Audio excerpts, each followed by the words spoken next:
할렐루야. 오늘은 로마서 5장의 말씀을 묵상해 보려고 합니다. 로마서 5장은 믿음으로 얻게 되는 칭의와 예수 그리스도에 의한 하나님과 화평, 영광의 소망, 아담과 예수 그리스도의 행위에 관한 비교 등 신학적 주요 개념을 선포하고 있습니다. 믿음으로 의롭게 된다는 말씀은 죄인들에게, 즉 율법의 요구를 충족시킬 수 없는 나약한 자들에게 감당할 수 없는 감격과 소망을 주는 말씀입니다. 그러므로 우리가 믿음으로 의롭다 하심을 받았으니 우리 주 예수 그리스도로 말미암아 하나님과 화평을 누리자. 아멘. 믿음으로 말미암아 우리가 서 있는 이 은혜에 들어섰고 하나님의 영광을 바라고 자랑하느니라. 아멘.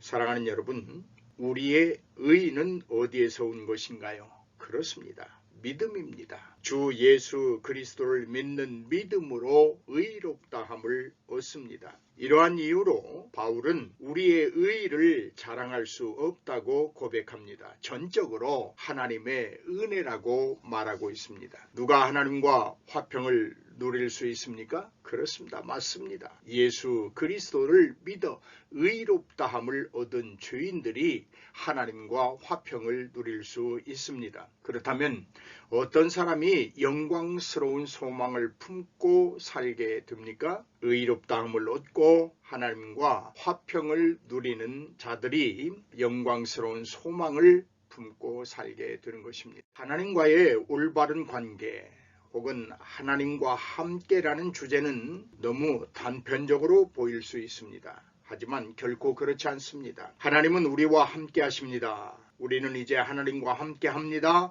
이렇게 확대해서 말할 수 있어야 합니다. 왜냐하면 믿음으로 얻게 되는 모든 은사는 하나님과의 올바른 관계에서 얻어지고 누릴 수 있기 때문입니다. 또 하나의 이유는 옛 인간성과 새로운 인간성, 즉 칭의 은혜를 통해 거듭난 자의 인간성, 또한 사망의 길과 영생의 길을 우리는 충분히 예지하고 있기 때문입니다. 죽음과 영생, 단 한 번의 삶과 영원한 삶을 인지하지 못한 인생은 하나님과의 올바른 관계를 유지하는 데 매우 힘들어합니다. 우리는 하나님과 함께 하고 있으며 하나님은 우리와 함께 하십니다. 할렐루야. 사랑하는 여러분, 하나님과의 올바른 관계를 유지할 때 얻게 되는 열매들을 기억하십시오. 그리하면 결코 하나님과 동행하는 일이 어려운 일이 아닐 것입니다. 바울은 3절에서 5절 사이에 이렇게 말하고 있습니다. 우리가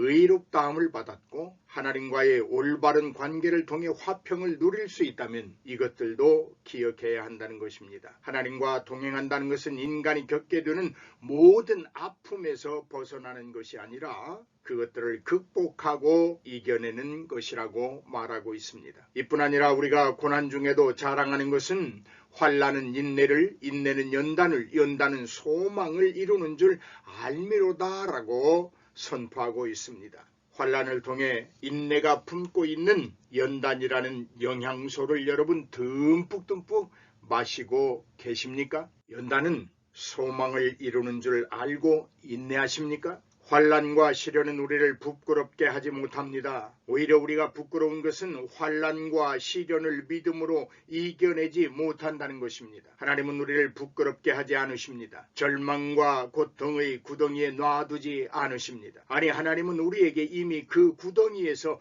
탈출할 수 있는 강한 무기와 방법을 주셨습니다. 강한 무기는 믿음입니다. 함께 사용할 방법은 하나님과 동행하는 것입니다. 샬롬, 평화하시기를 바랍니다. 그런데 여러분, 이 인사말이 무엇을 담고 있는지 생각해 보셨습니까? 주님이 우리가 찾은 집에 평안을 빌라는 말씀은 단순히 슬픔이나 걱정들이 없는 것을 말하지 않습니다. 기독교의 평안은 그렇게 값싸지 않습니다. 이 인사말은 하나님과의 올바른 관계에 있다는 것을 의미합니다. 그러므로 이 가정에 평안이 있기를 원합니다 라는 축복의 인사말은 이 가정이 하나님과 올바른 관계를 맺고 하나님과 동행하기를 원합니다 라는 하늘의 축복을 선포하는 말입니다. 하나님과 화평을 누린다는 말은 하나님 앞에서 고요한 마음을 가진다는 말과 같습니다. 그림을 보십시오. 극한 상황에서도 어렵고 힘들지만 고요한 마음을 가진 자들에게 임재하는 하나님의 은총을 표현하고 있습니다. 하나님의 마음에 깃들어 있는 마음, 하나님의 여유에 물들어 있는 마음,